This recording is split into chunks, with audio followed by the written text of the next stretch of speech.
Today I'm going to be ranking the top 50 best quotes in regular show from worst to best. Whether it's hilarious, nostalgic, deep, whatever it might be, I'm going to be taking a look at all of them and ranking them all from worst to best, even though the ranking doesn't really matter because 50 is just scratching the surface of all the amazing, hilarious quotes that we have in this series, so the order doesn't really matter until the top 10, but hey, it's just about keeping the conversation going about some of our favorite shows, in this case, regular show. And if you like videos just like this, please make sure to like and subscribe. At 20,000 subscribers, I'm going to be cosplaying as Benson and drinking the Mississippi Queen. And if you want a place where you could talk about all of your favorite shows, I have my Discord in the description. It's just a fun place to hang out. So yeah, without further ado, let's rank the top 50 quotes in regular show. So, Mord, how's your mom been? Incredibly married. Still?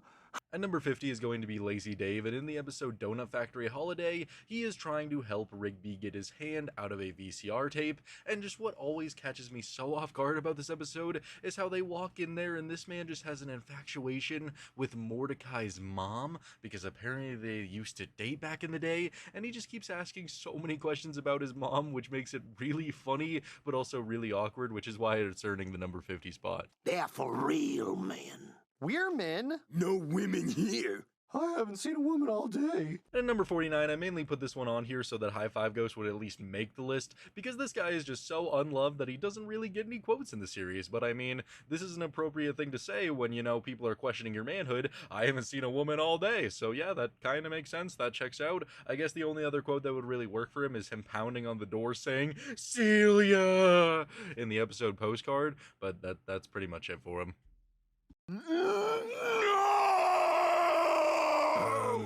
Sensei? I think somebody just Death Quan clogged the toilet.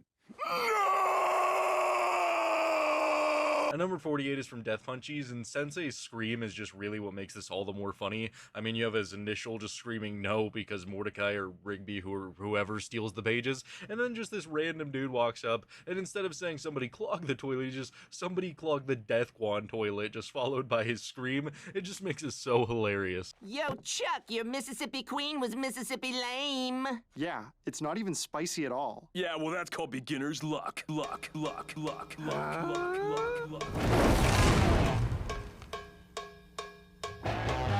At number 47 is going to be Rigby's final words in the episode Weekend at Benson's, because it's just such a great final words after you drink the spiciest drink of all time, and your last words are, "Hey Chuck, your Mississippi Queen was Mississippi lame," and then you go on the most incredible trip of your entire life, literally seeing chili demons everywhere. Yeah, I think that just amplifies it a lot, because that's the last thing he said to this dude, and then he's all like, "Oh, that's why it's called beginner's luck," and then he just starts losing his shit. They all start losing their shit. I just think it's great. Cheese these nachos.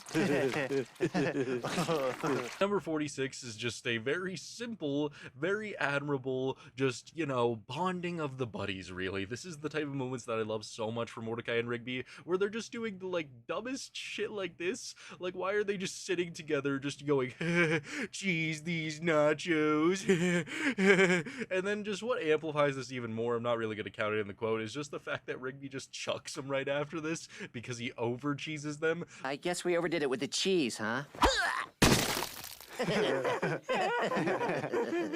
But either way, it's honestly hilarious. Even if it's such a simple quote, I gotta put it on the list. Hey, you guys mind if I put in my mixtape? Why do friends not pick their friends to enter a video game competition with them when they know that they would want to be in it? I guess it's because they just don't want to win it. You should have picked me. Do the right thing. At 45 is Rigby's beautiful song, "Why do friends not pick their friends to enter a video game competition with them when they know that they would want to be in it?" It's just such a beautiful song, and it's just so great. It encapsulates all of Rigby's demanding feelings, his feelings of betrayal, his feelings of sadness, his feelings that his best friend is choosing a big Yeti man over him and it makes no sense in his brain. But either way, it's just honestly hilarious when he's holding the speaker up on top of the car, just playing the song for Mordecai, just trying to do anything to just turn the tides and make Mordecai love him again and want him to play in that video game competition. And I mean, it all pays off in the end because they turn into this giant amalgamation monster of the two of them and win the Power Glove. But either way, this entire scene was so funny, this entire song was so funny, so it definitely has to be on the list. It says here in the Book of Park Records that you went the whole year without taking a day off. Oh man, that's like 400 days. And number 44 is also a very simple one, but you gotta love it. It's just perfect for Muscle Man. It's just Benson saying, "Congratulations, Skips! You haven't missed a single day's work in a whole year." And Muscle Man just being the most Muscle Man he could possibly be. Whoa! That's like 400 days, bro! It's just so funny, man. Just so dumb. But it makes me laugh every time I hear it. Now, let's do something really scary. Well, we could rent a few genre films. Or we could go to bed early and be alone with our thoughts. And that number 43 is from my main man, Pops, and he's just saying something so hilarious because Rigby is just like, "Let's do something scary." And Pops' initial response is, "Oh, let's go to bed early and be alone with our thoughts." What the fuck? Why would you... It's so funny though. Why would you say something like that? I mean, I guess that is scary if you go to bed like 2 hours early and you're just gonna stare at the ceiling alone with your thoughts. Maybe that's enjoyable, but that's a little bit frightening. So, I mean, I guess. I just think it's hilarious. Dawn, wait! What happened? Rigby blew it. He wouldn't give Don sugar. What? Go give him some sugar! And number 42 is going to be Benson saying, "Go give him some sugar!" I just think it's hilarious. I was debating on if I should include Dawn saying, "Rigbone, give me some sugar," or this from this episode, and I ultimately think that this is much funnier because it's just a combination of, "Why is Dawn leaving? What did you do?" Mordecai, "Rigby won't give Dawn sugar." "What? Go give him some sugar right now!" It's just so funny. I love it. If you don't stop goofing off and clean up this graffiti now, I'm gonna tear you limb from limb! And number 41 is one of Benson's many outbursts of anger at Mordecai and Rigby. In this case, it was in the episode More Smarter, and it's when Mordecai and Rigby drank the Rig Juice, so they're coming down from their ultimate, like, smart high. And just, like, the tone and the pitch of Benson's anger here is just so memorable, because I think it's, like, a combination of Mordecai and Rigby becoming able to, like, understand his language again, because previously they weren't able to understand him even remotely. Dude, what is he saying?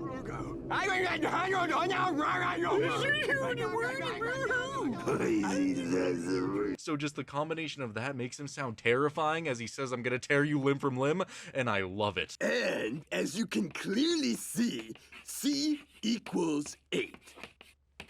Any questions? Yes, in the back. Yeah, we were just wondering. Do you know who else's C equals 8? Well, actually, yes, I do. It's my mom. Number 40 is, "You know who else is C equals 8? Well, actually, yes, I do. It's my mom." Just everything about this just one my mom joke is just perfect. I mean, first of all, it's the one thing that could re-jog Muscle Man's memory to give him his memory back at Exit 9B, and then you also have to take into consideration that they're talking about C equals 8, and, you know, 8, and then equals, and then C. What does that look like? What does that look like to you? Does that look like something funny? I think it looks like something funny. Pops, can we borrow your phone? Oh, I would, but I'm holding to talk with Joe Mama. And number 39 is going to be Pops from the episode Prank Callers, and Pops' reactions to getting, you know, a prank phone call is just honestly hilarious. But what I love so much is just for the majority of the episode, like after they initially prank call him by saying that they're holding for a collect call from Joe Mama, they eventually later on try to talk to him and he's like, "Oh no, I can't, I'm holding for a collect call from Joe Mama." It's just so hilarious. I just love how naive Pops can be because it just makes his character so much better. It's too late. Come on, dude, don't. It's already in motion. Well, put it out of motion. You pissed me off. And number 38 is going to be an absolute classic from, I think, Meet Your Maker, where after, you know, Rigby toasts all of the hot dogs, Mordecai is a little bit angry, but more importantly, he looks at Rigby and he's like, "You've already set it in motion." "Well, put it out of motion. It's too late. You pissed me off." A absolute classic, and just something that genuinely shocked the cores of many children around the world because they said pissed, and it was my initial reaction as a child to now start saying pissed because I now viewed it as a perfectly acceptable word in the modern world. So did it have a party It takes guests with breasts, and mine don't count. And number 37 is Muscle Man going, It takes guests with breasts and mine don't count, bro. it's just honestly great because it's things like that that really question why they're allowed to even remotely say something like that. I think actually this one got a little bit banned and had to be changed to something else because I mean it's basically saying that, you know, Muscle Man doesn't have actual tits, he's got man tits, which doesn't really account for having ladies at the party, and so he's just roasting Mordecai and Rigby, but it's just very memorable, especially the version that isn't the changed one. I can't even remember what they changed it to make it more appropriate. You know who taught high fives to hotwire the cart to get away with slacking off at work and not get in trouble with his boss? My Uncle John. He's a mechanic. That's cool. You know who taught him? My mom! At 36 is just Muscle Man, you know, changing up his joke, and it's just one that I could quote to this day because of how surprising it is. I mean, it's in the episode My Mom, which heavily features a lot of my mom jokes, and just for Muscle Man to just be like, you know who else is something, something, something, just for him to have a pause and just be like, my Uncle John. He's a mechanic. It's just so great. It's so out of the blue, and then he follows it up with a hot, steamy my mom joke right after that, and it just makes it all the better. Are you ready? Dude, wait! Just let me buy the shirt! Kid, I work in retail. Hurting people is all I have. And number 35 is just this random dude who works at a t-shirt store saying that hurting people is all he have when he's about to blast people in the face with a t-shirt cannon, which is honestly pretty valid because if you've ever worked in retail, then that probably would be the best part of your day because everything else just sucks. All of it sucks. So just having this random character say something so dark yet so absurd yet so hilarious is just great that it has to make the list. All that death stuff was a metaphor. I leave this world tonight is not a metaphor! Oh, I see what you're saying. At 34 is just Benson telling Muscle Man that I leave this world tonight is not a metaphor, because the entire episode Muscle Man is just telling them that he has to get his papers in order, Death shows up, Dr. Henry calls, it really looks like Muscle Man is going to die, and he even says I leave this world tonight. What else could that possibly mean? And Benson's just snap at the end is just really hilarious, followed by Muscle Man just being like, oh, I get what you mean, bro. It's just so good. Because we know everything about scary movies, and you know nothing about scary movies. We'll save the park with our knowledge of scary movies. Stop singing or you're fired! At 33, it's just Mordecai and Rigby's chant when they learn that they might get a paid day off because Benson decides to go all in on their movie idea, and they're just like, we'll save the park with our knowledge of scary movies. You know nothing about scary movies. And then Benson just getting angry. It's just a perfect combination of everything we love about those three characters' dynamic. Oh man, your car. Car? What car? I don't see any car. Maybe it's invisible. Kind of like the checks I'll be paying you with for the next 6 months. And what happened to the house? Benson's rage here is just honestly not even unmatched because he gets way angrier than this in the series overall, but it's just still so funny to just, you know, my car, you're gonna pay my bus fares for the next 6 months, and then just all of a sudden he turns around and the house is literally gone. It's just so hilarious. You lazy, no-good slackers drive me nuts! Can't you just listen to me once in your worthless life? Because if you did, you'd see I'm trying to teach you some simple responsibility, some pride in doing a job well done. But you wouldn't know a job well done if you paid someone to do it for you, and even then you'd screw it all up on the account that you can't even follow the simplest of instructions, worrying more about looking cool than doing your job! At 31 is pretty much just Benson's entire crash out in the episode Think Positive, where he's finally allowed to finally snap and just unleash everything he's ever wanted to unleash at Mordecai and Rigby in just this ultimate one giant yell. It's just unmatched in how angry Benson ever got in the entire series, and him just laying into Mordecai and Rigby. Yes, he's calling them good for nothing, no good slackers, but it also feels like he's trying to teach them and give them a lesson throughout the speech, saying things like he's just trying to like show them how to do their job, how to be better people. But yeah, it's just really funny to just see this giant floating gumball machine just unleash a literal blazer at Mordecai and Rigby and just lay into them while Mordecai and Rigby are going like it's just so good. It's so funny. My mom isn't a game, Muscle Man. It doesn't even make sense. Looks like I win. At 30, it's just so simple, but it's so funny. Muscle Man's submission for game night is my mom, and Benson's just like, my mom isn't even a game, Muscle Man. Looks like I win! It's just... What's wrong with you, dude? What makes you like this? What makes you this hilarious, yet so stupid? Look, we're not up here to enjoy the view, so would you just come help me clean out these gutters? I'm helping. I'm holding the hose. Look, I'm taking a giant leak. Oh. 29 is really funny because it seems like Mordecai is really wanting to actually do his job, and in response, Rigby grabs the hose, just points it over the edge, and just like, oh, I'm taking a giant leak with my giant hose. Like, why, dude? The things that the characters choose to do is just so funny, yet it's so random, and when you take into consideration that they're all, like, over 24, 25, it just makes it all the better. I tried not to look and just give him the magazine, but I saw his junk mail. 28 is a simple yet hilarious line, and just coupled with the fact that Mordecai just saw Pops' naked junk mail.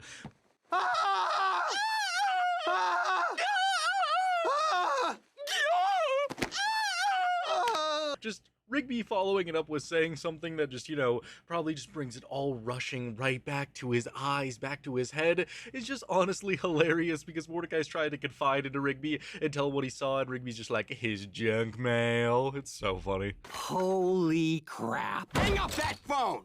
You think your little pranks are funny, huh? You think they're funny? Well, what do you guys think of my prank? Ring, ring. Hello, what's that? Mordecai and Rigby are banned from using the house phone? Okay. 27 is just Benson's rage and prank callers when Mordecai and Rigby prank him for the very first time and he finds them in the house. And it's just so funny because the man is so angry that he's able to rip a telephone off the wall, but he's able to also commit to the bit of going, ring, ring, hello? What? Mordecai and Rigby are banned from using the house phone? Ugh! And then just start beating it. I don't know how he's able to do that, but it's still hilarious. What are you doing with my sandwich? What? Don't worry. I'll take care of this with my specialty. This isn't your sandwich. This is our sandwich. This is your sandwich, huh? Then how come it says Benson on the bag? Huh? It's supposed to say Rigby, but they misspelled my name wrong. Stop lying! I like this one a lot because, I mean, it goes with the theme of the episode, which is lying and how it will get you pretty much nowhere, but it's just Rigby being so stupid. How come it says Benson on the bag, huh? They meant to spell Rigby, but they spelled my name wrong. What? Dude, no way. But either way, it's hilarious. Benson's anger, Rigby's dumbness, just combines to make something really memorable. You!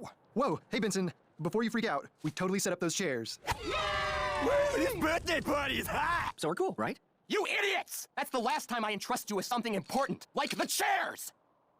Oh, not setting up the chairs next time. Not setting up the chairs next time. 25 is a classic, just not setting up the chairs next time. Not setting up the chairs next time. But when you just like add it to the end of the episode where Benson is just really angry, that's the last time I entrust you with something important, like the chairs. And then just Mordecai and Rigby being like, but we technically did it. Not setting up the chairs next time. It's so funny. It works so well. Seriously, man, I'm sick of this song.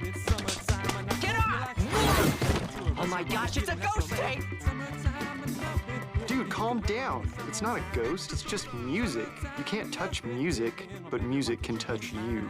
This quote will just always live in my head rent-free because, I mean, it's just such a funny scene where Summertime Lovin' just comes to life and they try to attack him, and Mordecai just looks at Rigby and he's like, dude, you can't touch music, but music can touch you. Why does that even remotely make sense? I don't get it anyway. It's a phrase that will never make sense in my brain, but I love it all the same because it's just so funny, and this episode is honestly just pure gold, and this moment just adds a whole lot to it. You know who else has the best tacos in the city? Dude, Benson will blow a fuse if he finds out we were slacking off. You know who else would blow a fuse if she found out we were slacking off? We don't have time for this. You know who else doesn't have time for this? You know who else says My mom! 23 is just one of my favorite My Mom jokes in the entire series because it just keeps on going, with Mordecai and Rigby not wanting to get to the point where he says my mom, so they just keep on trying to avoid it. We don't have time for this. You know who else doesn't have time for this? Muscle Man, I'm serious. We can't be caught slacking. You know who else can be caught slacking? You know who else says, my mom! It's just so good. Peak regular show, peak My Mom joke. I'm taking a mental health day. You don't have the right to be sad. You never even had the guts to tell Margaret how you feel. Listen, if you leave things the way they are now, you'll regret it for the rest of your life. Telling her might not change anything, but at least you'll have closure. At 22 is Benson's speech to Mordecai in the episode Yes Dude Yes, when Mordecai is just insanely sad about Margaret being with another dude. That stupid ass red bird got proposed to, but not actually. But either way, Mordecai's sad, and Benson approaches the door and just tells him that he doesn't have a right to be sad because he never even had the balls to tell Margaret how he felt. So how could he possibly be sad if he never was even willing to take the risk? And it's just a really good moment that a lot of people could use in their lives to go and take a risk and actually, like, you know, claim what they want. And what makes it suck a little bit is the fact that Mordecai just immediately, like, skips right after this. But either way, I respect that quote, Benson, a lot. Benson's gonna drop his balls when he sees how good we set up these chairs. He's gonna be all like, oh no, my gumballs. At 21 is just, you know, another classic one that can make me still laugh, but mainly made me laugh as a child and as a teenager because it's just, you know, those regular show moments where they say something that is just so absurd, but it's so hilarious. Benson's gonna drop his balls when he sees how good we're gonna... when he sees how good we set up the chairs, he'll be all like, oh no, my gumballs. Whoa! It's the hammer! He's real! Dudes, take my picture with... Oh no, bro. Ah yes, how could I ever forget the incredible moment in the episode Rage Against the TV, my favorite episode in the entire series, when the hammer is first born, and Muscle Man's reaction is, dudes, take my picture! The hammer, he's real! And runs over and just gets his titties slapped up into his face and just gets absolutely rocked. It's so hilarious. It's genuinely one of the funniest moments that Muscle Man has in the entire series, and yes, it's just him getting absolutely destroyed, but it's just so funny. Does anyone know someone who can help us? Anybody? Anybody at all? I know someone who can help. If you say your mom, you're fired. My mom? Get out! It was worth it! At number 19 is from the episode Dawn, and when they're trying to figure out how to solve the audit, Benson's just asking if anybody, like, could help, and you just pan slowly to Muscle Man's face. I know someone who could help. If you say your mom, you're fired. Just that, like, 1 second just debate in his head. My mom! And then he just gets fired. It's just so good. Peak regular show. This just one little quote here just spawns so many memes, just mainly of his stupid ass face while he's just like, you know, just waiting for Benson to just, you know, pan and look at him. It's so funny, dude. A bunch of baby ducks, send them to the moon. Soda machine that doesn't work, send them to the moon. You drill bit! 18 is just Rigby sitting on the car sending a bunch of things to the moon, but it's just so memorable because his little song is so short, so sweet, but it's just a bunch of baby ducks, send them to the moon. Soda machine that doesn't work, send them to the moon. It's just memorable. It's a classic. It's from the very first episode. It's just, you know, it's the embodiment of what Rigby is, you know, a guy that would sit in a cart and just send baby ducks to the moon. Don't look at our crotches while we synchronize our watches. Boop, boop, boop, boop, boop, boop, boop, boop, boop. Beep, beep, beep, beep, beep, beep. Synchronized. At 17, it's also from the very first episode, and it's when Mordecai and Rigby decide to do their little dance for some reason because they see Skips, and they're all like, oh, Skips can't know our plan, so they're just like, don't look at our crotches while we synchronize our watches, boop, boop, boop, boop, boop, boop, boop, boop, boop, and then just send them to the fucking moon and pull out t-shirts and start going like that. I don't know, it's really weird, but it's really funny. I don't know why they decided to do this instead of, you know, something very simple like they had done to everybody else, but either way, it's very enjoyable. You're the reason I'm stuck in this dead-end job. Well, I'm stuck too. Who better to be stuck with than your friend? You're not my friend. All you've ever done is hold me back, and I'm the idiot for not seeing it until now. A 16 is actually from the regular show movie, and it's Mordecai's reaction to finding out that Rigby forged his rejection letter to college and forced Mordecai to be stuck at this dead-end job, not giving him the avenue or even the choice to make his own decision. And just his entire reaction here is just filled with emotion and just hatred and anger and just not even knowing what he wants to feel, because it's been his best friend for his entire life, but his best friend cost him and just made him stay at this dead-end job that he hates so much. And just everything about this entire scene, I just love it so much, so it had to be on this list. Part of me is still waiting for Margaret to come back. Daddy's girl. What? Still? She's not coming back, dude. She's gone. Look, I know, all right? I know. It's just, I mean, I don't still have feelings for her, but I do in a way. It's like this thing that's inside of me, and it's always just sort of sitting there, waiting around. And sometimes I'll see something, or I'll smell something, and it makes me think of her, even though I don't want to. At 15 is from the episode I Like You High, and it's Mordecai's entire feelings being summed up for CJ, for Margaret, all in just one episode. And although this definitely isn't even remotely my favorite episode, this is the one part of it that I could truly enjoy, where it's just Mordecai trying to run away, trying to swim away, trying to run from his feelings, and he's eventually confronted by them with the Guardians of Secrets and Rigby, where he has to confess that he's still waiting for Margaret, and a part of him is just always waiting for her. Is it fair to go out with CJ if he still has feelings for Margaret? It's just one of the most real quotes in the entire series, and you finally get to learn about Mordecai's headspace and how he's dealing with everything, how he's dealing with the loss of his girlfriend that he was in love with, how he's dealing with, wanting to be with somebody else, but he doesn't understand all of his feelings and how to associate with all of them. It's just a good moment that actually, I wish they would have had a lot more of, where you could actually get into Mordecai's head to actually understand what's going on, instead of just these moments where he's just struggling over and over and over again. Give us more real moments like this that actually explain what Mordecai is thinking. Why are you so against me giving Margaret her sweater back? Cause it's not about the sweater, and you know it. You gotta forget about Margaret. Dude, Margaret's important to me. I can't just forget her. Okay.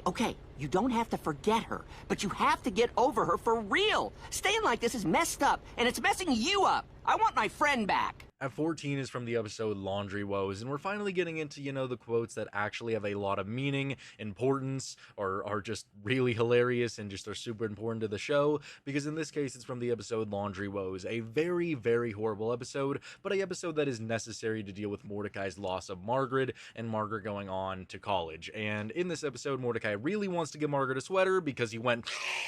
just got one big old just rip and sniff of her sweater, and he just goes on this warpath to deliver her sweater, hours upon hours of driving, and Rigby decides to tag along with him. And eventually, after Mordecai's been driving for 21 hours, Rigby just makes up a song that he is not fine, he is anything but fine. All of this is just going to lead to pain for him, and he shouldn't do this because it's not about the sweater and how he just wants his friend back. And what does Rigby get in return for this? He gets shoved out of the car. But either way, it's one of the realest moments in the entire series, with Rigby being the much more adult in the situation and just trying to genuinely help his friend. And I enjoy it a lot, I respect it a lot, and it's the best part of the episode, where Rigby is just trying to save his friend from making a terrible mistake. Why is there a horse taking attack? Look, Benson, I know we normally don't have very good excuses for why we don't do stuff, but we definitely have a good one this time. That horse right there fell out of the sky and has to pass a U.S. history test or the whole Earth is going to explode. What? At 13 is from the episode Party Horse, and this is probably the one quote in the entire series that you could show to somebody who is like, what's regular show all about? What's that show about? And just play them this one quote with Mordecai and Rigby explaining why there's a horse taking a U.S. history test over there. Yeah, it just explains everything that you need to know about what regular show is. A very simple premise, a horse taking a U.S. history test, and if he fails, the world is going to literally explode. That could just sum up the entire show for you. Dude, what is it? I kissed Margaret. Whoa. I owe Muscle Man so much money. At number 12 is Rigby's reaction to Mordecai telling Rigby that he finally kissed Margaret. And instead of Rigby being like, dude, that's hype, he just goes, whoa.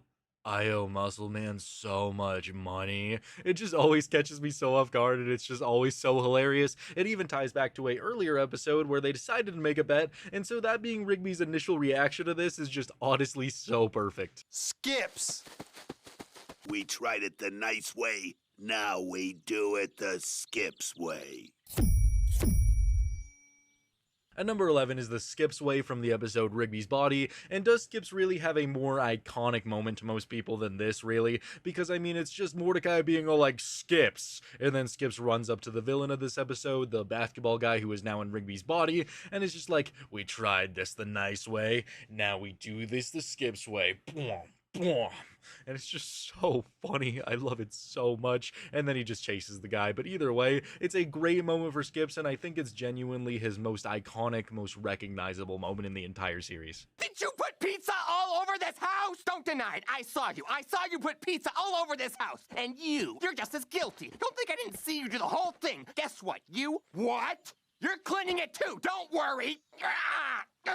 You make me so angry! Is that what you want? And number 10 is also from the episode Paint Job, and just this entire initial reaction from Benson is just so hilarious, just everything about it, because Mordecai and Rigby are putting pizza pouches all over the house, and just Benson's like sprint up, and just Mordecai and Rigby not saying anything the entire time. Did you put pizza all over this house? I saw you. Don't lie to me. I saw you. You put pizza all over this house, and you're just as guilty. Do you know how to use a power washer? You better.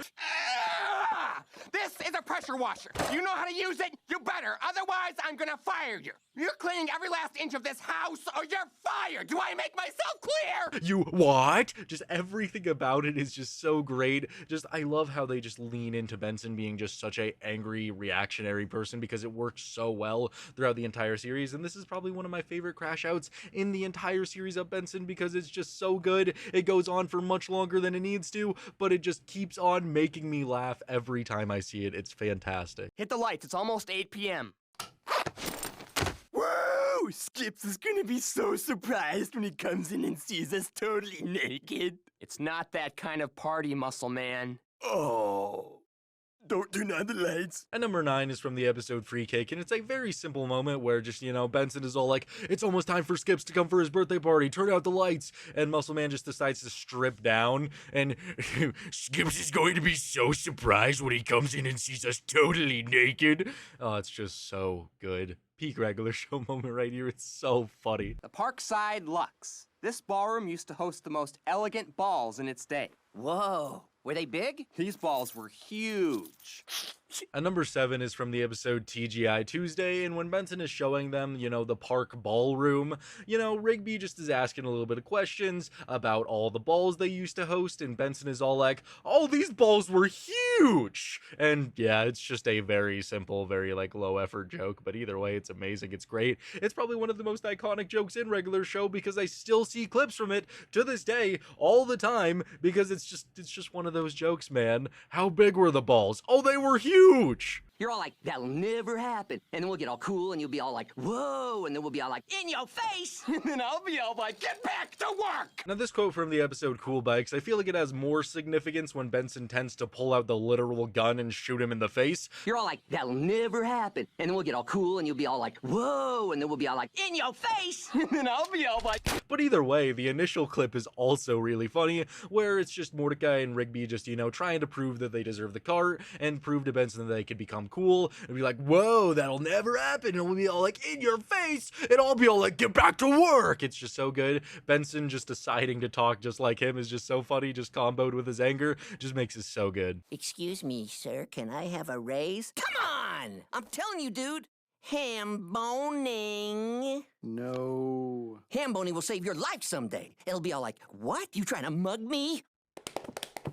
And number 6 is ham boning, and it's just everything that Rigby decides to do with ham boning and just take it up to the next level is just great. Just ham boning will save your life someday. And then later in the episode, he actually does technically save Skip's life by ham boning. It's just all so great. I don't know why they had to add this little character trait, ham boning, to Rigby's character, but it makes his character all the better, so I'm all for it. Ham boning! Don't worry, Mordecai and Rigby. I know you're sad, but I promise this is a happy ending. Take care of each other. Goodbye.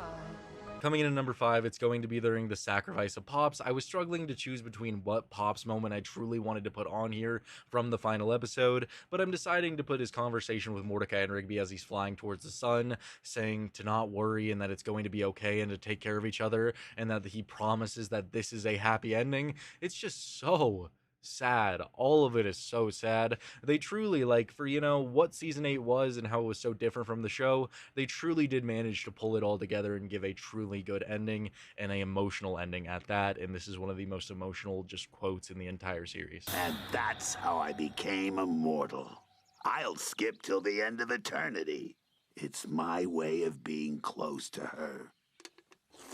And number 4 is from the episode Skip's Story, and when Skips is finally done telling his story about how he met Mona, how she passed away, how he defeated Chlorgmain, he just does one line that truly just encapsulates the entire episode for me, how he will skip for all eternity, and that's his way of being close to her. It's emotional, it's great, it just truly just sums up their entire relationship and why Skips is the man who he chooses to be, and that's why it's earning the number 4 spot. Well, warning! What I'm about to tell you will blow your mind! Are you ready, America? Yeah! Once you do the hard stuff, it becomes not that hard. I may not be the man I used to be, the one who didn't graduate from high school, but unexpectedly, awesomely, I could still do the fun stuff he did. And number 3 is going to be from the episode Rigby's Graduation Day Special, and it's just one little line. I mean, I could have done so many lines from all of his graduation speech, but just one line that genuinely just encapsulates everything that Rigby is. Once you do the hard stuff, it becomes not that hard anymore. This speech can actually be used to get you through a lot of things in life, and just that one line is enough to actually motivate you. Instead of just giving Rigby this like joke speech about his life, they went like and gave him a actual good speech that a lot of people might need to hear in their lives, so it's always worth giving it a listen. Man, I can't believe it's been 25 years. Yeah, I wish Pops could have been here to see this. Well, if it wasn't for him, we wouldn't have this. Yeah. And number 2 is also from a regular epic final battle, and it's just Mordecai and Rigby sitting on the porch talking about, 25 years later that they wish Pops could be here to see this, and just Rigby says, well, without Pops, we wouldn't even have this. And that is a one moment that could almost always make my eyes a little bit watery because it's just so sad. But I mean, they're right. If Pops didn't do what he did, they wouldn't have anything that they would have had right now. So everything that he did, even though he's gone, it was all worth it to give them all the lives that they deserve to live. And it's one of the most emotional quotes in the entire series and a perfect way to end the series. Excuses! Excuses! How am I supposed to trust you when all you give me are excuses? When are you two gonna learn that your actions have consequences? Consequences that affect other people, like me. Don't you two understand? I'm about to lose my job. You may not care about keeping your jobs, but I care about keeping mine. Because if I lose my job, I have nothing. Do you hear me? I have nothing. And number 1, I don't know how many times I've had to put this at the top of a list. It's going to be Benson in the episode Busted Cart, his ultimate breakdown, where Mordecai and Rigby betrayed his trust, and he's just like, when are you going to learn that your actions have consequences that affect other people like him? He's about to lose his job. Everything about it just genuinely turned so many people onto Benson and made you realize that he was a person, not just some angry villain of a boss. Even as a kid, you had to realize that he was a real person. He had emotions. He was a guy. It was genuinely the only quote in the entire series that I could find that was a true turning point for a character, that made you see a character in an entirely new light and changed your entire perspective on that character. And in this case, it genuinely made Benson feel like a character, feel like I could enjoy him, and feel like I could root for him. Because as a kid, Benson was always that guy that you didn't want to root for, that you were always just like, this guy just seems like an asshole who wants to ruin everything for Mordecai and Rigby's fun. But then as you grow up, you realize that Benson is actually a really good person, a really good boss, and a really good friend. And this is one of the moments where you could genuinely see a shift in how they started to portray Benson throughout the rest of the show. Thank you guys so much for watching. I really hope you enjoyed this video. If you did, please make sure to like and subscribe. For those of you celebrating the 4th of July, just, be safe. Don't blow up any of your fingers, and just, have a good time. For those of you not, also have a good time, just go out, do whatever you want to do. Yeah, thanks for watching. I got plenty of good content on the way. I'll see you in the next one. Bye.